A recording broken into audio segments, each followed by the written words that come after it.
جب روس کا تسلط ختم ہوا تھا، روس ٹوٹا تھا، اور یہ ریاستیں داغستان، ازبکستان، تاجکستان، ترکمانستان، یہ ریاستیں آزاد ہوئیں، 17 ریاستیں تقریباً آزاد ہوئی تھیں اس سے.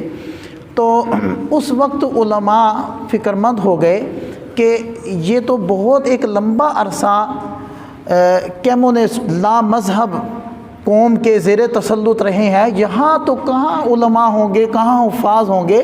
تو باقاعدہ پاکستان کے وفود گئے ہیں، کراچی کے علماء کے مفتی تقی عثمانی صاحب دامت فیوزم نے یہ باتیں لکھی ہیں کہ ہمارے کراچی سے پھر ہمارے وفود گئے باقاعدہ ان ریاستوں میں، ان علاقوں میں، کہ تمہارے پاس تو اب علماء کہاں ہوں گے، اب تو حفاظ بھی نہیں ہوں گے.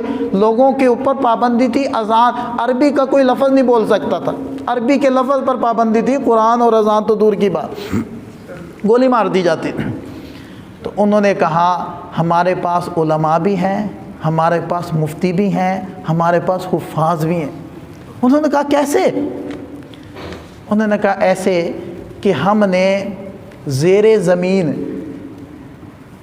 تہ خانے بنا لیے اور اپنے بچوں کو ان میں بند کر دیا، اساتذہ کے ساتھ بچوں کو بند کر دیا، اوپر سڑکیں بنا دی، اوپر جنگل اگا دیے، اور اوپر ایسی چیزیں بنا دی کہ دیکھنے میں محسوس نہیں ہوتا تھا.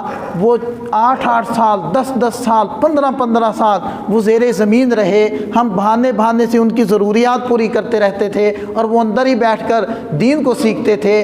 آج ان کا تسلط ختم ہوا، ہمارے پاس اپنی شرعی اور علمی ضرورت پورے کرنے کے لیے علماء بھی ہیں، مفتی بھی ہیں، شیوخ الحدیث بھی ہیں اور حفاظ بھی ہیں. یہ ہے انا نحن نزلنا ذکر، ہم نے نازل کیا. اللہ تعالیٰ فرماتے ہیں میں کروں گا حفاظت، اور کر کے دکھا رہے ہیں. حفاظت ہو رہی ہے نہیں ہو رہی؟ تو یہ مدارس اصل میں وہ اسی مدرسے کی شاخ ہے جس کی بنیاد اللہ کے نبی صلی اللہ علیہ وسلم نے رکھی، اور یہی وہ تسلسل ہے. اب تھوڑا سا ہم وقت مختصر رہ گیا، میں باتیں زیادہ کرنا چاہ رہا تھا کہ پروڈکشن کی طرف آپ تھوڑا سا آ جائیں کہ مدارس نے کیا دیا. آپ کو مؤذنین کی کمی، ائمہ مساجد کی کمی ہے، علماء، مفتیان، شیوخ الحدیث کی کمی ہے، بلکہ کثرت ہے. یعنی حفاظ شکوہ کناہ ہے کہ ہمیں مصلی سنانے کے لیے جگہ نہیں مل رہی، علماء کو امامت کے لیے جگہ نہیں مل رہی. وہ پریشان ہو جاتے ہیں کہ جگہ کم ہیں اور علماء زیادہ ہیں. تو علمی اور دینی کمی کو صرف پورا ہی نہیں کیا، بدرجہ اتم اور بدرجہ کمال پورا کیا ان مدارس نے. اور ان مدارس نے کیا کیا؟ ان مدارس نے ہمیشہ اتحاد اور یگانگت کا درس دی. ہمیشہ جو مستند مدارس، مستند علماء ہیں، ان کی طرف سے آپ دیکھیں گے کہ اتفاق، اتحاد کا درس ملے گا آپ کو، اور ہمیشہ ان کی ایک اعتدال والی رائے آئے گی. یہ چونکہ جو شور مچاتے ہیں، شور مچانے والا نظر آتا ہے. اب آپ حضرات کتنے بیٹھے ہیں تو وہ سب خاموش بیٹھے ہیں، ایک بندہ بول رہا ہے تو وہ نظر آ رہا ہے. جیسے وہ کہاوت مشہور ہے نا پنجابی کی، 100 سیانے ایک نیانا. وہ ایک نیانا چونکہ بچہ وہ شور مچاتا ہے، شرارتیں کرتا ہے، وہ نظر آتا ہے. 100 سیانے بیٹھے ہوں تو وہ نظر نہیں آئیں گے کیونکہ وہ خاموش بیٹھے ہیں. تو یہ جو بعض لوگ، میں یوں کہہ لوں کہ یوٹیوبر، سستی شہرت کے متلاشی، یہ لوگ شہرت حاصل کرنے کے لیے بعض غیر معتدل قسم کی باتیں وہ پھیلانا شروع کر دیتے ہیں تاکہ ہمارا بھی نام آئے، ہمارے بھی تذکرے آئیں، ہمارے بھی چینل چلیں، لوگ کہیں کہ جی دیکھا ہے فلانا بندہ کیا بکواسات کر رہا ہے، اچھا دکھانا مجھے بھی، بار بار ہمیں سنا جائے اور ہمارے 4 پیسے اس سے بن جائیں. تو سستی شہرتوں کے لیے لوگوں نے الٹی سیدھے باتیں کی ہیں، ورنہ ہمیشہ علمی حلقوں کی طرف سے اعتدال والی رائے آپ کو آئے گی. اور ہمیشہ علماء وہ حکومت کا اور فوج کا اور اداروں کا ساتھ دینے کے لیے کھڑے ہوتے ہیں اور ہمیشہ ان کی معاونت کے لیے کھڑے ہوتے ہیں. اسی طرح زندگی کے جس شعبے کا آپ کو علم چاہیے، آپ میں سے کوئی کہے گا کہ جی میں مفتی صاحب کے پاس گیا، انہوں نے کہا کہ جی پہلے 500 فیس رکھو پھر میں دساں گا. کسی ڈاکٹر کے کمرے میں آپ فیس کے بغیر داخل ہو کر دکھائیں. لیکن حالانکہ وہ بھی تو خدمت ہے، وہ بھی تو خدمت ہے. اسکول والے خدمت نہیں کر رہے عوام کی، اس کو کیا کہیں گے؟ خدمت ہے. خدمت خلق ہے. میں یہ نہیں کہہ رہا وہ غلط کر رہے ہیں، میں صرف یہ تقابل پیش کر رہا ہوں کہ آپ کو ہر شعبے کی بعض مسائل ایسے ہوتے ہیں کہ ہمیں ہفتہ ہفتہ اس کے لیے تحقیق کرنے میں لگ جاتا ہے، اس کے لیے جو ہے کتنے گھنٹے ہمارے خرچ ہو جاتے، لیکن ہم کرتے ہیں صرف اس لیے کہ یہ عوام کا ہم پر حق ہے، اللہ نے ہمیں یہ علم کی نسبت دی ہے، تو ہماری ذمہ داری بنتی ہے کہ ہم ان کی اس علمی تقاضے کو یا ضرورت کو پورا کریں. اسی طرح آپ آگے بڑھیں، ہر حالات میں مدارس نے اپنے کام کو بخوبی انجام دیا. آمدن کم ہے پھر بھی، آمدن زیادہ ہے پھر بھی، زیادہ کی تو خیر ویسے میں نے محاورتاً کہہ دیا، تنخواہیں جیسی بھی ہیں کر رہے ہیں کام، ٹھیک ہے جی، جیسی بھی ہیں. مدارس کے اندر جیسے بھی حالات ہیں، جیسے بھی کھانا ملتا ہے، ہمیں پتہ ہے ہم کہاں کہاں سے کیسے کیسے پڑھ کر آئے ہیں اور ہم نے کیسے کیسے کھانے کھائے. بعض دفعہ طلباء کی وہ بحث چھڑ جاتی تھی کہ اس شوربے سے تو وضو بھی جائز ہے، اور بعض کہتے تھے کہ یار یہ تو اس میں ڈبکی لگانی پڑے گی دال کو تلاش کرنے کے لیے. تو کن کن حالات سے گزر کر مدارس چل رہے ہیں، لیکن کبھی بھی آپ کو دھرنا نہیں ملے گا اس بنیاد پر کہ جی ہماری آمدن کم ہے یا ہم یہ ذمہ داریاں نہیں پوری کریں گے. ہر حالات کے اندر مدارس نے اپنا کام کیا ہے. لوگوں نے مخالفت کی، لوگوں نے گالیاں دی، یعنی کیسے کیسے حالات گزرے. مشرف کا دور بھی آپ لوگوں کے سامنے ہے، اس وقت کیا تھے، اس سے پرانے دور بھی کچھ ہمیں بھی یاد ہے. تو اس کے اندر کیا کیا حالات کیے گئے، کتنی گورنمنٹیں ایسی آئی تھی جن کو باقاعدہ ٹاسک ملا تھا کہ ان مدارس کو ختم کرنا ہے، پھر ہم یہ چیزیں تمہیں دیں گے. لیکن جس کی محافظ خود اللہ ہوں اس کو کون ختم کر سکے.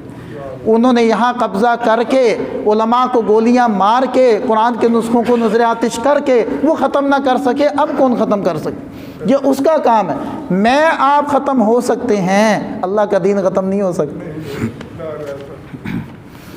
کتنے آئے ختم کرنے والے، وہ ختم ہو گئے، لیکن یہ نہیں ختم ہوگا.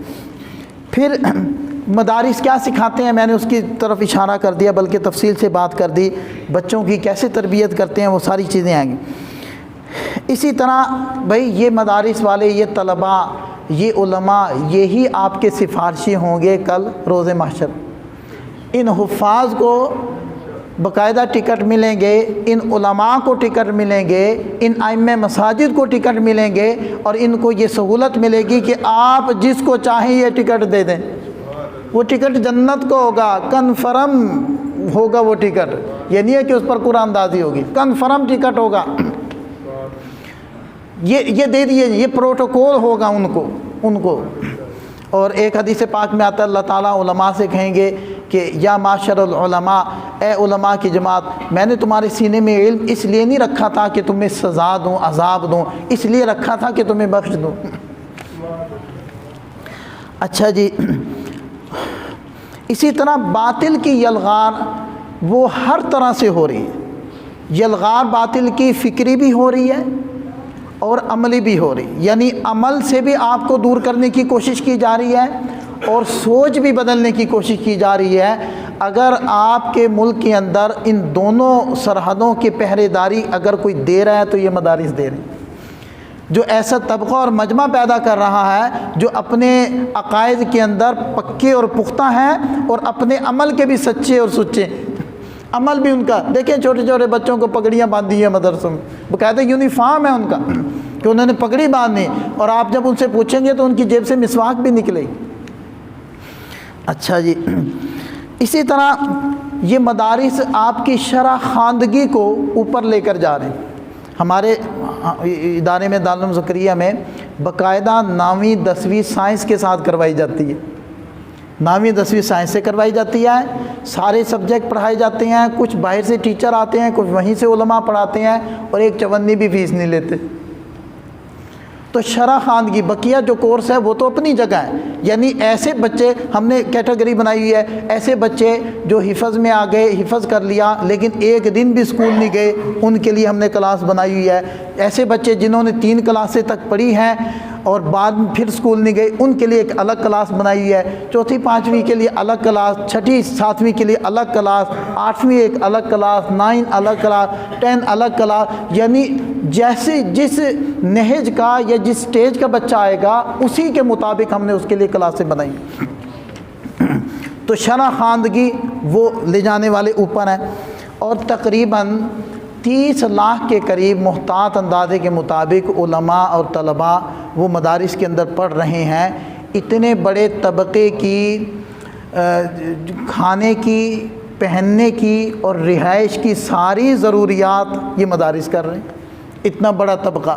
اور دیکھیں جب انسان محروم ہو جاتا ہے، یعنی کہ اس کے پاس آمدن کے ذرائع نہیں ہوتے، عام طور پر ایسے لوگ مجرم بن جاتے ہیں، تو ان کو مجرم بننے سے بچانا، ان کی ضروریات پوری کرنا، پھر ان کو ایک مفید فرد بنانا، باقاعدہ قیادت کی صفات ان کو دینا، کتنا بڑا ٹاسک ہے۔